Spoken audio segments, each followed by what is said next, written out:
Bonjour, bonjour, vous êtes sur le podcast de l'externe. Aujourd'hui, on fait l'item 89 sur l'altération de la fonction auditive.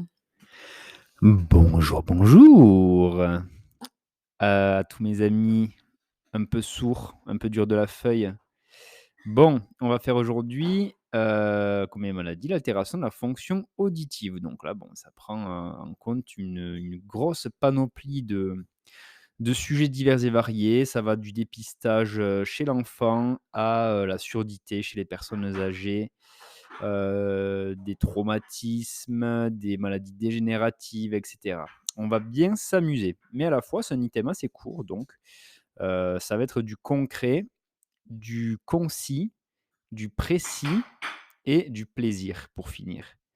Donc on va commencer, une fois n'est pas coutume, par la définition, mais pour le coup, ça sera la définition, d'un test auditif tonal.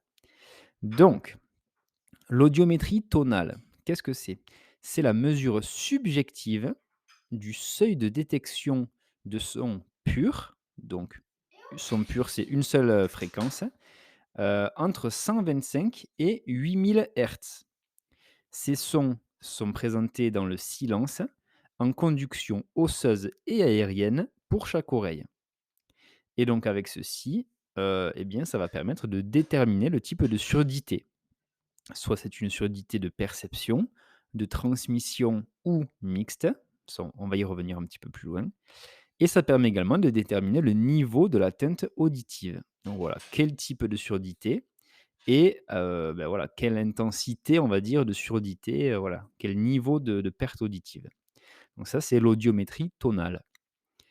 Alors, les différents types de surdité, donc là, on y vient. Il y en a 3 grands types, comme on a dit, et qui sont définis justement selon l'audiométrie tonale. En premier, il y a la surdité de transmission. Donc là, la conduction osseuse est normale et la conduction aérienne est altérée. Donc en fait, c'est la transmission de l'influx sonore, du message sonore qui ne va pas être bien conduit et donc c'est par l'air, dans l'air, donc c'est la conduction aérienne qui va être altérée. Les 2 courbes, pour le coup, si on prend le schéma d'audiométrie tonale avec la conduction osseuse et aérienne, eh bien, ces 2 courbes-là ne sont pas accolées. Voilà, ça concerne les atteintes, en fait, de l'oreille externe ou de l'oreille moyenne, avec le système tympano-ossiculaire. Voilà, donc pour la surdité de transmission, eh bien là, si on prend l'audiométrie tonale, la courbe de la conduction osseuse va être, stable et au plus haut et par contre, eh bien la conduction aérienne sera plus basse dans les intensités et ne suivra pas en fait la courbe de la surdité de la conduction osseuse. C'est donc la surdité de transmission. Ensuite, on a la surdité de perception, qu'on appelle aussi la surdité neurosensorielle. Donc là, pour le coup, eh bien, la conduction osseuse ainsi que la conduction aérienne vont être altérées et les 2 courbes restent accolées. Elles suivent la même ligne tout simplement. Et ça va concerner du coup les atteintes de l'oreille interne. Donc en fait, c'est une surdité de perception endocochléaire, à l'intérieur de la cochlée. Donc les atteintes de l'oreille interne ou également du nerf auditif. Et donc là, on parle de surdité de perception rétrocochléaire. Donc c'est même en arrière de la cochlée. C'est pas dans la cochlée, c'est en arrière, donc plus proche, du cerveau finalement avec le nerf auditif qui est atteint. OK, et enfin on a la surdité mixte qui est la troisième grande classe et donc là, c'est l'association d'une surdité de perception et d'une surdité de transmission. Et donc là, la conduction osseuse et aérienne sont toutes les 2 altérées, mais il existe un écart entre les courbes. Il y a la conduction aérienne qui est plus altérée encore que la conduction osseuse. Ça concerne des atteintes qui sont mixtes du coup, comme son nom l'indique et le plus souvent, on a une atteinte de l'oreille moyenne et de l'oreille interne. Voilà.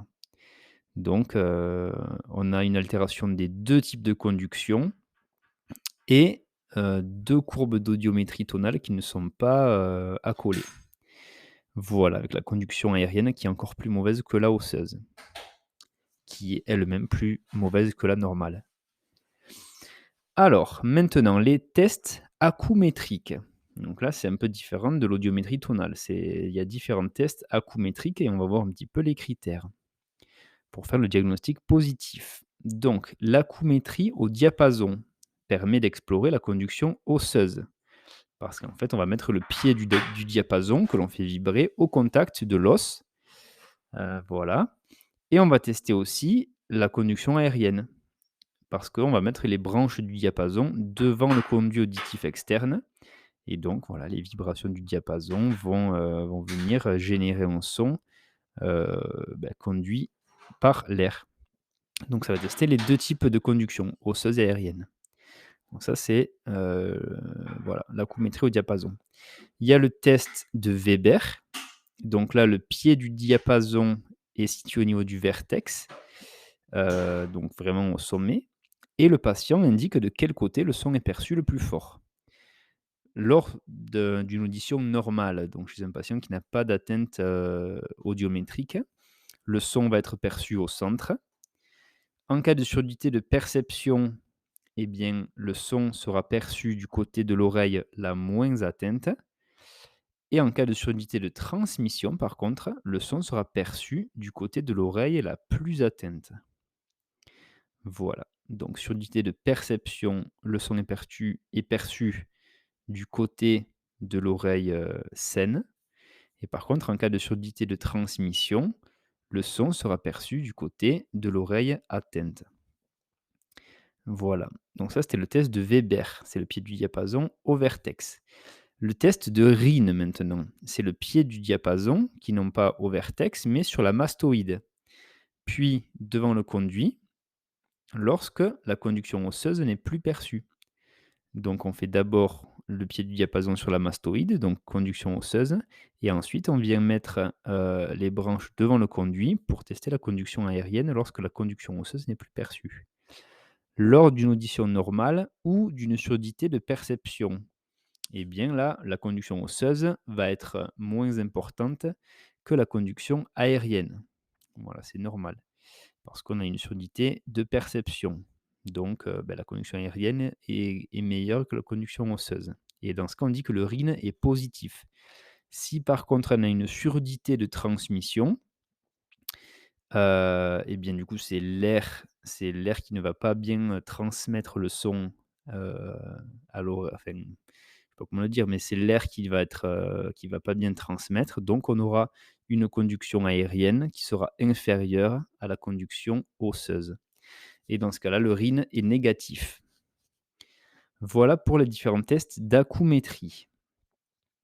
OK. Alors, maintenant, on va voir un petit peu l'audiométrie tonale et également vocale. Donc là, bien, l'audiométrie tonale et vocale sont deux examens auditifs qui sont subjectifs, c'est-à-dire qu'ils dépendent de la réponse du sujet. Voilà, il n'y a pas de moyen objectif de les évaluer. Euh, Ils vont être réalisés tous les deux en cabine insonorisée, voilà, pour être dans le silence complet. L'audiométrie tonale va correspondre à ce que le sujet entend. Voilà. Et l'audiométrie vocale va être liée à ce qu'il comprend. OK, donc qu'est-ce que ça veut dire? On y vient.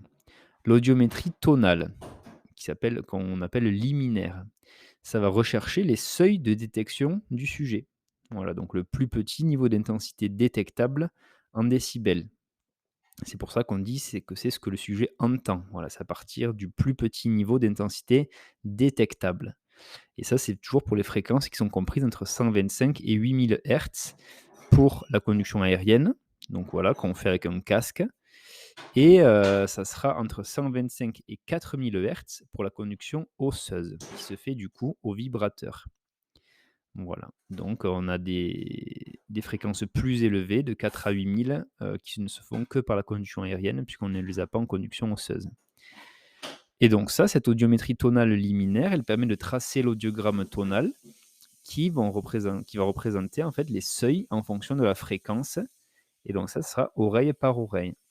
Et ça permet de classifier la surdité en fonction de la moyenne en conduction aérienne sur 500, 1000, 2000 et 4000 Hz de l'audition normale à la surdité profonde. Voilà, donc pour chaque niveau de fréquence, 500, 1000, 2000 et 4000, et bien, on va voir si, c'est décelé, si la voilà, quel niveau à partir de quel niveau d'intensité on détecte le son et donc ça permet de classifier la surdité. Ça, c'était pour l'audiométrie tonale, donc à partir, voilà, qui correspond à ce que le sujet entend. Maintenant, l'audiométrie vocale et donc là, ça évalue le pourcentage de mots qui sont correctement répétés à différents niveaux d'intensité. Voilà, ça peut être réalisé au casque avec des oreilles séparées ou sinon avec un haut-parleur pour évaluer un appareillage auditif, par exemple. Donc ça permet de tracer l'audiogramme vocal et qui représente donc le pourcentage de mots répétés en fonction du niveau de présentation en décibels. Donc voilà, typiquement, pour que ce soit plus concret, le patient, on va lui faire entendre des mots à certaines intensités sonores, donc à différents décibels, et donc une liste de mots, et on va essayer de savoir, enfin de récupérer le pourcentage de mots que le patient va bien répéter. Voilà, donc en dessous d'un certain seuil, généralement, ils vont mal entendre certains mots, mal les comprendre. Voilà, c'est pour ça que l'audiométrie vocale, ça correspond à ce que le patient comprend. Et donc, et bien, en dessous d'un certain seuil, il ne comprendra pas certains mots, il ne pourra pas bien les répéter. Et donc, on aura un pourcentage de mots répétés qui sera plus faible. Voilà pour les tests d'audiométrie, tonale et vocale. Allez, je bois un petit verre d'eau et on continue avec l'impédancemétrie. Donc, l'impédancemétrie, on l'appelle aussi parfois la tympanométrie, c'est un examen objectif de l'impédance de l'oreille moyenne au moyen d'un impédance-mètre, du coup. Et en fait, ça va être muni d'un embout placé dans le conduit auditif externe. Donc là, cet appareil, l'impédance-mètre, il permet d'établir deux mesures distinctes. La première, c'est le tympanogramme. Ça va mesurer en fait la compliance, autrement dit l'élasticité, du système tympano-ossiculaire en fonction de la pression que l'on applique dans le conduit auditif externe. Voilà, donc le tympanogramme, il mesure la compliance du tympan, enfin du système tympano-ossiculaire, parce que les osselets sont reliés au tympan. Donc ça, c'est la première mesure. La deuxième mesure d'impédancemétrie, c'est la recherche du réflexe stapédien. Et donc en fait, c'est le seuil de déclenchement de la contraction réflexe du muscle stapédien en réponse à un son fort. Donc ça, c'est généralement pour des sons qui sont supérieurs à 80 décibels. Voilà, et ça, en fait, le réflexe stapédien, c'est un moyen de protection de l'oreille, moyenne. Voilà, dès qu'il y a un son trop fort, eh bien, le muscle stapédien va se contracter. Il va un peu plus tendre le tympan qui va, être moins en contact avec les osselets. Voilà, voilà pour l'impédance-métrie. Allez, maintenant, on va parler un petit peu des potentiels évoqués auditifs, les PEA. Et donc, on va un petit peu voir les principes de ce test auditif objectif pour le coup, puisque jusque-là, on a vu que les tests auditifs subjectifs. Et donc là, les PEA, ça permet de faire un test auditif qui est objectif. Voilà, qui ne va pas dépendre de la réponse du patient. Donc, la recherche des potentiels évoqués auditifs, ça va être une mesure objective de l'activité électrique neuronale des voies auditives, et ce, en réponse à une stimulation sonore qui est recueillie par des électrodes de surface. La réponse se présente sous la forme de 5 ondes qui sont classées de 1 à 5, du coup, de grand 1 à grand 5 en lettres romaines, en chiffres romains, pardon. Et ça va correspondre aux différents relais entre la cochlée et le tronc cérébral. Donc, les PEA, les potentiels évoqués auditifs, permettent de rechercher des seuils auditifs objectifs. Donc là, les seuils auditifs, c'est toujours la plus faible intensité. Et là, pour le coup, c'est objectif parce que c'est la plus faible intensité pour laquelle une réponse PEA est détectable.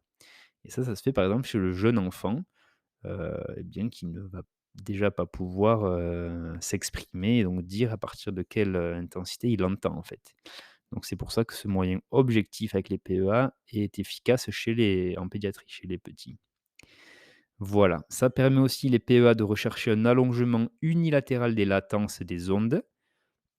Donc ça, c'est ce qu'on appelle l'intervalle 1 à 5, donc bâton V en chiffre romain. Et donc cet allongement unilatéral des latences, ça va témoigner d'une atteinte rétrocochléaire. Par exemple, dans le schwannome vestibulaire ou schwannome, je ne sais pas comment on dit, moi je dis le schwannome. Voilà, vestibulaire. Et donc là, si on a un allongement de ces latences des ondes, eh bien on aura, probablement une atteinte rétrocochléaire, en arrière de la cochlée. Il existe des appareils de PEA automatisés, donc ça s'appelle, les PEA-A, qui sont utilisés pour le dépistage néonatal de la surdité. Et eux, ils vont rechercher de manière automatisée, du coup, la présence d'une réponse électrophysiologique pour une stimulation faible, ce qui va donner un résultat binaire. Soit les PEA sont présents, soit ils sont absents. Voilà, et ainsi on va pouvoir dépister, la surdité néonatale. Alors, on va voir un petit peu maintenant les caractéristiques des différentes surdités. Et donc on va commencer par la surdité de transmission.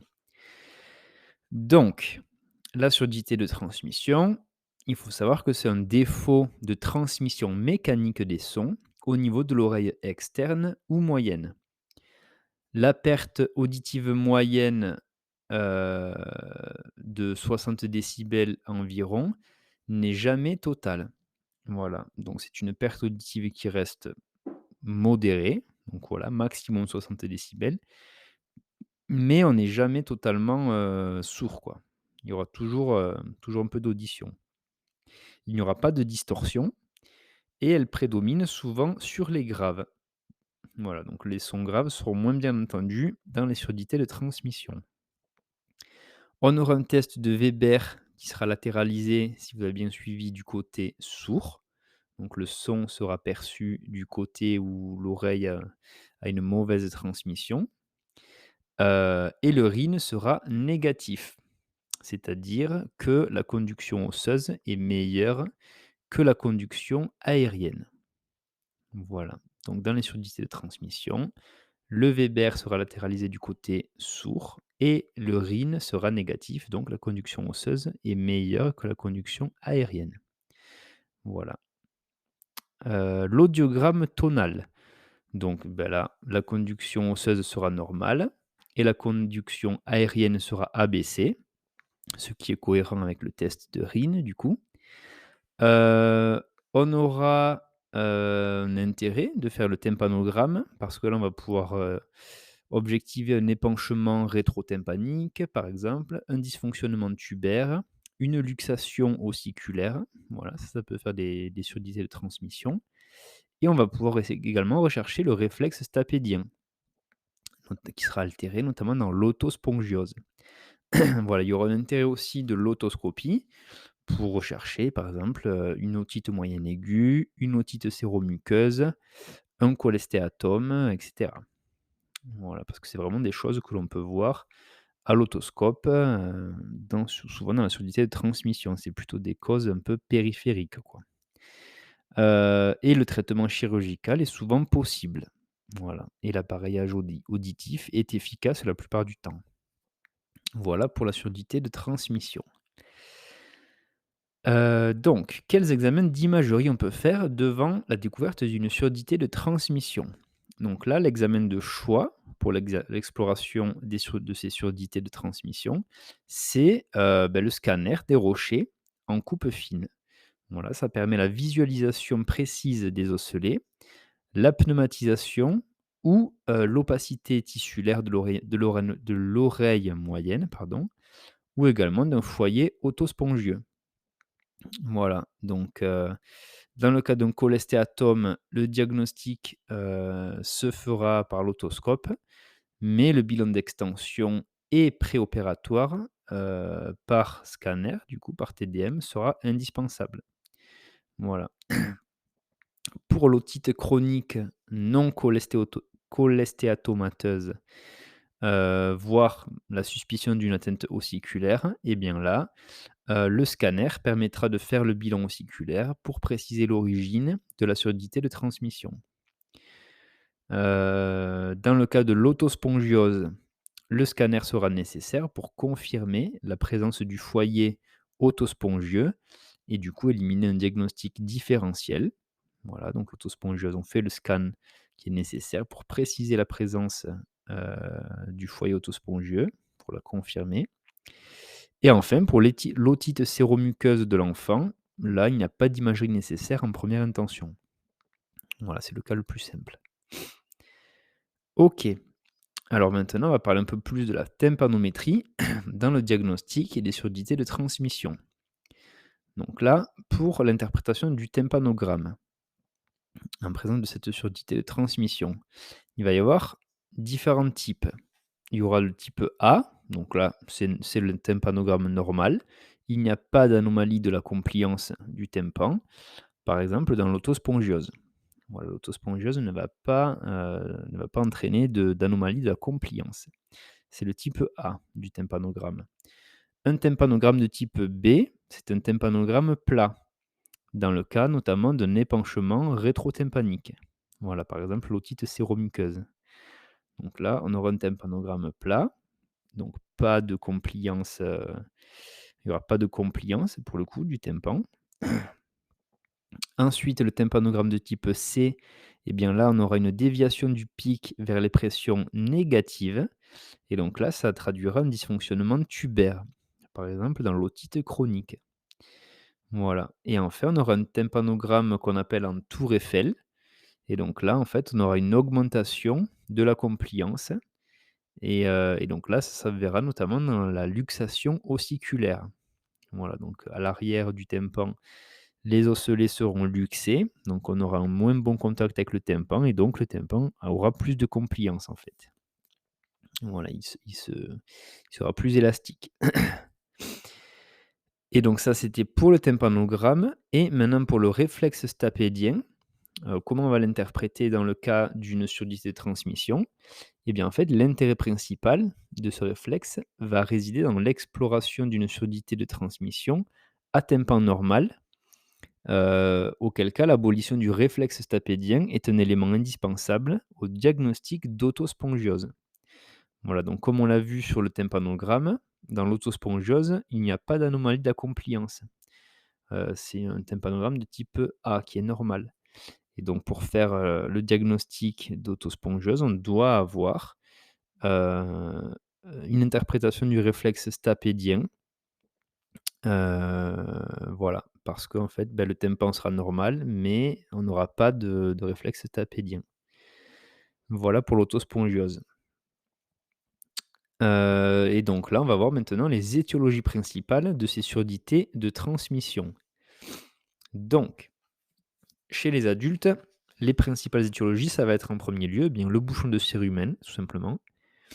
L'otite chronique non cholestéatomateuse. Donc là, bien, ça sera par exemple, une atteinte ossiculaire, une tympanosclérose, une large perforation tympanique, ça aussi. Donc ça, c'est des otites chroniques non liées à un cholestéatome. Ensuite, eh bien, comme autre, étiologie, on aura le cholestéatome, on aura l'autospongiose, on aura les traumatismes ossiculaires avec les fractures du rocher aussi. On aura les tumeurs de l'oreille externe ou de l'oreille moyenne et on aura, l'otite séromuqueuse. Donc ça, c'est toujours pour les adultes, mais on nous précise que c'est plus rare que chez l'enfant. Voilà. Donc dans l'otite séromuqueuse, chez l'adulte, il faut penser au cancer du cavum. Et pour les enfants maintenant, donc bon, déjà les surdité de transmission, c'est plus rare que chez les personnes, âgées ou adultes. Il y a moins de causes du coup. Ça sera en premier lieu l'otite séromuqueuse, qui est la 1re étiologie retrouvée chez les enfants. La deuxième étiologie, c'est aussi le bouchon de cérumen. C'est l'otite chronique non cholestéatomateuse, c'est le cholestéatome, c'est le traumatisme ossiculaire ou la fracture du rocher. Donc là, pour l'instant, on est comme chez les adultes, mais on n'aura pas le cas de tumeur, on n'aura pas de cause tumorale chez l'enfant. on aura plutôt les malformations ou les aplasies de l'oreille. Donc voilà, globalement, on a à peu près les mêmes causes, mais on n'a pas les tumeurs de l'oreille externe chez l'enfant, on a plutôt les malformations, les aplasies de l'oreille. Voilà pour les surdité de transmission où on a fait le tour. Maintenant, passons aux surdités de perception. Là, c'est un peu plus court justement.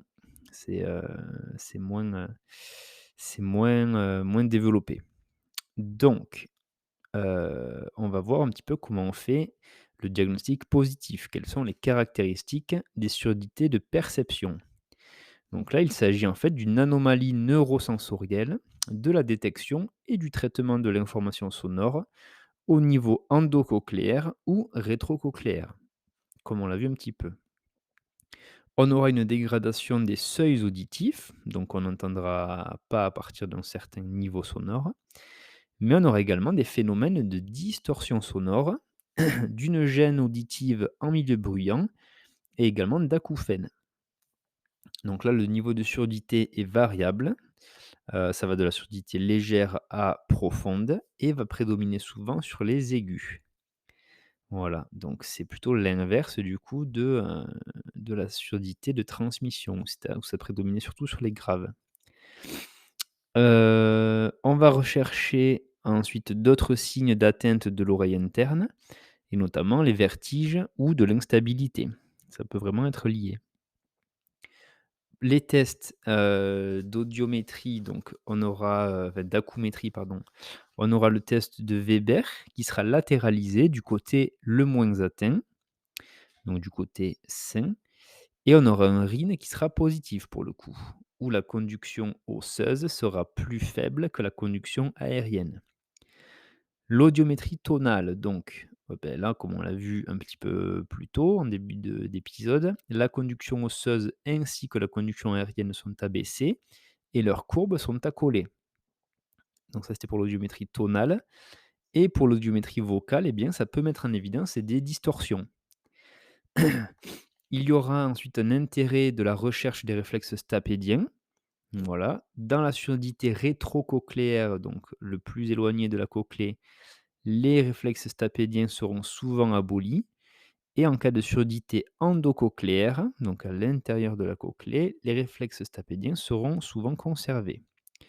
Voilà, voire même déclenchés à un seuil inférieur à 80 décibels. C'est le seuil à partir duquel le réflexe stapédien entre en jeu en général. Et ça sera déclenché avant ce seuil-là en général, heu, parce qu'il y a un recrutement. Voilà, tout simplement.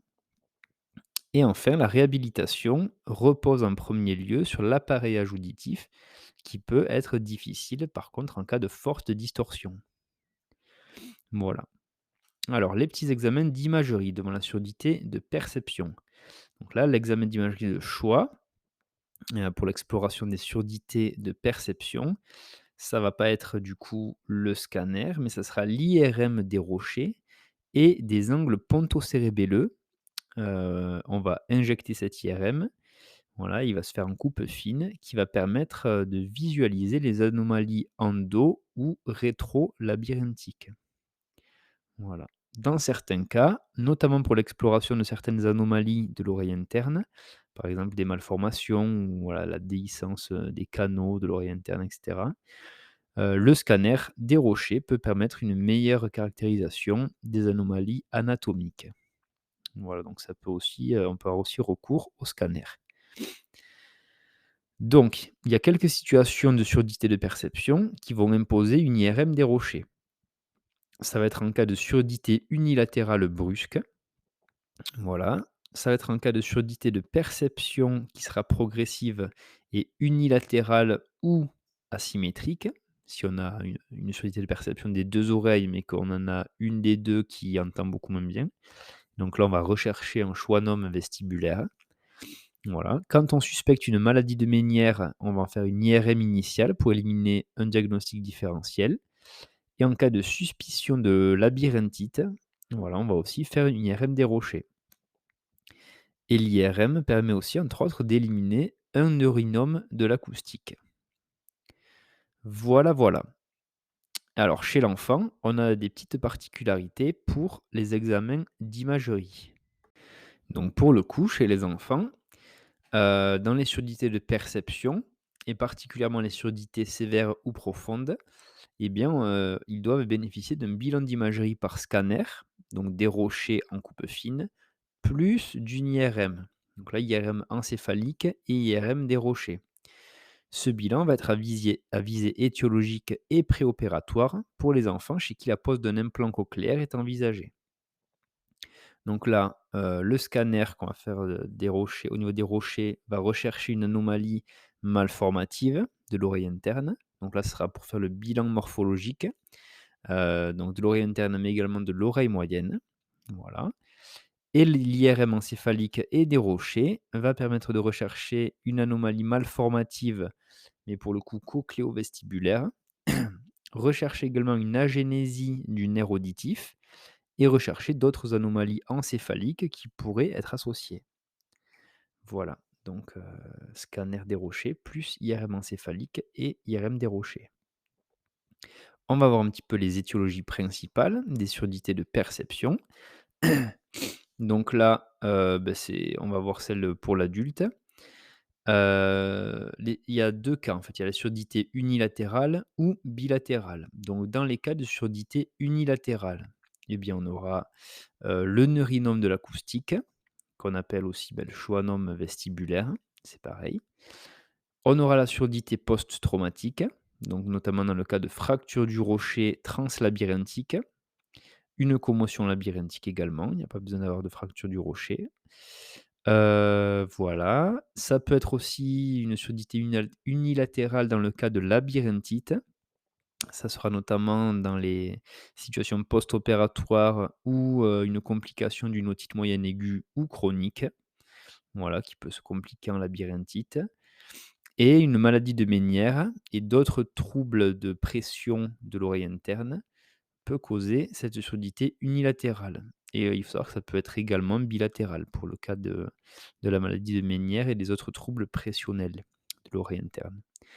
Voilà pour les étiologies principales des surdités unilatérales. Pour les surdités de perception bilatérale maintenant. Donc là, la première cause, retrouvée, ça sera la presbyacousie. Voilà, donc liée au vieillissement, hein, comme la presbytie au niveau des yeux. Ça sera une surdité d'origine génétique et donc là, ce sera plutôt évolutif. Ça sera aussi les traumatismes sonores aigus ou chroniques. Voilà et également, ce sera une surdité malheureusement liée à de l'ototoxicité, heu et donc liée à des médicaments, notamment les aminosides, les antimitotiques, les quinines et les rétinoïdes. Voilà, donc ce sera une cause d'autotoxicité médicamenteuse.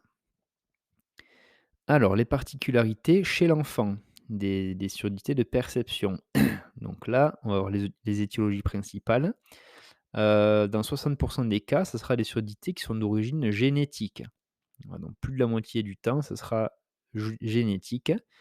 Donc là, ce sera soit isolé ou non syndromique. Voilà et sinon, donc soit on me donne l'exemple de la connexine 26, donc ça va être une mutation, d'un gène, qui code pour la connexine 26, j'imagine et enfin, on aura aussi des surdités d'origine génétique qui peuvent être associées à d'autres malformations ou qui rentrent dans le cadre de syndromes. Donc là, voilà, on a plein de syndromes. Il y a le syndrome de Usher, Waardenburg, Pendred, Alport, Lange-Nielsen. Voilà, plein de noms, de personnes qui ont découvert ces syndromes-là. Voilà pour les surdités qui sont d'origine génétique chez l'enfant, qui représentent 60 des cas. Les 40 restants, ce sera des surdités acquises. Donc là, ça peut être, selon la période, en fait. Donc les surdités prénatales, donc avant la naissance du bébé. Ça peut être lié à des embryos ou des fœtopathies, liées notamment au cytomégalovirus, la rubéole, les médicaments tératogènes aussi, voilà, que la mère aurait ingérés. Ensuite, on a les néonatales, donc vraiment, proches autour de la naissance quoi, donc une prématurité par exemple, une anoxie néonatale peut entraîner des surdité acquises qui seront de perception. Et enfin, on aura les surdités postnatales et donc là, ce sera notamment lié aux méningites bactériennes, la plupart du temps. Voilà. Et donc dernier petit point sur la prise en charge, bah, il faut savoir que le diagnostic et la prise en charge précoce sont indispensables au bon développement de la communication et du langage. Voilà. Donc, beh, pour ça, le dépistage néonatal de la surdité est effectué par les PEA ou les OEA et ça, c'est systématiquement proposé en maternité et ça va être suivi d'un contrôle en milieu spécialisé en cas de test non concluant. Voilà, donc on fait bien attention à ça autour de la naissance, directement à la maternité. Il faut savoir qu'un dépistage normal à la naissance ne va pas exclure une altération secondaire de l'audition. Par exemple, si on a une surdité génétique qui va être évolutive, ou après même, voilà, plus simplement dans le cas de surdité acquise. Les surdités de perception congénitale bilatérale sévères ou profondes vont nécessiter une prise en charge multidisciplinaire. Donc là, ça va faire intervenir les ORL, les orthophonistes, les audioprothésistes, bien sûr, qui vont poser les implants la plupart du temps, des psychologues et également des psychomotriciens. Et ces enfants-là peuvent bénéficier d'une implantation cochléaire, justement, en cas de résultat insuffisant avec l'appareillage auditif conventionnel.